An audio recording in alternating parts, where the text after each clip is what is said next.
আসসালামু আলাইকুম দর্শক ভাইরা, দেখেন খালি কন্ট্রাক্টরদের দোষ দেয় আর মিস্ত্রির দোষ দেয়। দেখেন আজকে আমি আপনাদের মাঝে এই ভিডিওর মাধ্যমে দেখাবো। দেখেন ইঞ্জিনিয়াররা ইঞ্জিনিয়াররা মানে সাজেস্ট দিয়েছে এই ভাইদেরকে গাঁথনি করার জন্য। এখন দেখেন সম্পূর্ণ ওয়ালটা কিভাবে পড়ে গেছে। দেখেন কলম দিছে, নিচে আসলে বেশি যায় না, এটা খাস জমিন দেখা এই জন্য কেউ বেশি যায় না। আর দেখেন তিন সুতা দিয়ে এরপরে কলম দিছে, এই যে দেখেন তিন সুতা দিয়ে কলম দিছে। তো এই কলম কি এত বড় বাউন্ডারির ওয়ালটা কি থাকে আপনারা বলেন?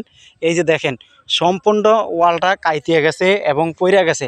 এই যে দেখেন তিন সুতা দিয়া তারা কলম মানে দেওয়ালটা দিছে। এই যে দেখেন কলম দিছে তিন সুতা দিয়ে। এই যে দেখেন আমি আপনাদেরকে দেখাইতাছি।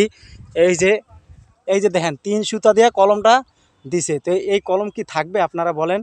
আর এত বড় 10 ইঞ্চি বাউন্ডারি নিম্নয় আপনার কমপক্ষে 5 থেকে 6 ফুট নিচে যাইতে হবে শক্ত মাটির থেকে। আপনার এই দেওয়ালটা উঠানের উচিত ছিল। এখন দেখেন সম্পূর্ণ দেওয়ালটা আপনার ধসে পড়ে গেছে, বুঝছেন দর্শক ভাইরা? ওই যে দেখেন সম্পূর্ণ দেওয়ালটা ধসে পড়ে গেছে, আমি আপনাদের মাঝে দেখাইতাছি। তা আসলেও কিছু কিছু মানুষ আছে, হ্যাঁ, বাড়িওয়ালারা আপনার কাজ তাড়াতাড়ি চায়, এই জন্য তাদের কাজ ভালো হয় না। যারা ঠান্ডা মাথায় কাজ করে, হ্যাঁ, যেই মিস্ত্রিরা যে কন্ট্রাক্টররা ঠান্ডা মাথায় কাজ করে তাদের কাজগুলো ভালো হয়। এই যে দেখেন গ্রেড বিম দিছে। গ্রেড বিম কই দিছে দেখছেন? এই যে গ্রেড বিম, এই যে গ্রেড বিম দিছে। নিয়ম কিন্তু এই দেওয়ালটা উড়ানের আগে 5 ফিট নিচে একটা আপনার ভীম দেওয়ার দরকার ছিল। সেই ভীমের থেকে টানা টানা ভীমের থেকে এরপরে আপনার গাঁথনিটা উঠানের দরকার ছিল, তাইলে এই দেওয়ালটা ধসে পড়তো না। এই যে দেখেন ভূমিকম্পের ভিতরে দেওয়াল ধসে পড়ে গেছে। এই যে দেখেন এই যে কিছুদিন আগে ভূমিকম্প হয়েছে, সেই ভূমিকম্প হয়ে এরপরে একটা বিশাল বড় দেওয়াল এই যে দেখেন ধসে পড়ে গেছে। আমি আপনাদেরকে দেখাইতেছি এইসব দেওয়াল থেকে মানুষে এরপরে বিল্ডিং উঠায়।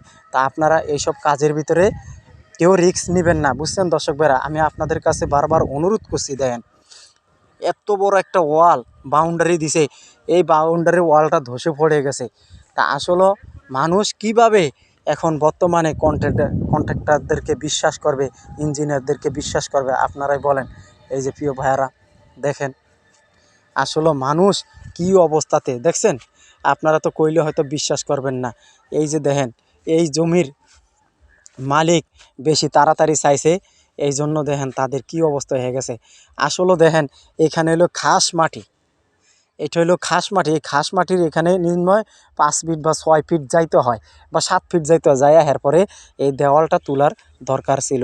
এখন দেখেন সম্পূর্ণ দেওয়ালটা কীভাবে হয়েছে। আর আরেকটা কথা বলি, আপনারা কোনো যেসব বিল্ডিং উঠাবেন বিল্ডিংয়ের আশেপাশে কোনো গাছগাছালি রুবেন না। এই গাছগাছালি আপনাদেরকে ক্ষতি করে, বুঝছেন দর্শক ভাইরা? এই গাছ আপনাদেরকে ক্ষতি করবে বিল্ডিংয়ের, এবং যে কোনো মুহূর্ত থেকে আপনার বিল্ডিং ফাটিয়ে লাইতে পারে, বুঝছেন দর্শক ভাইরা?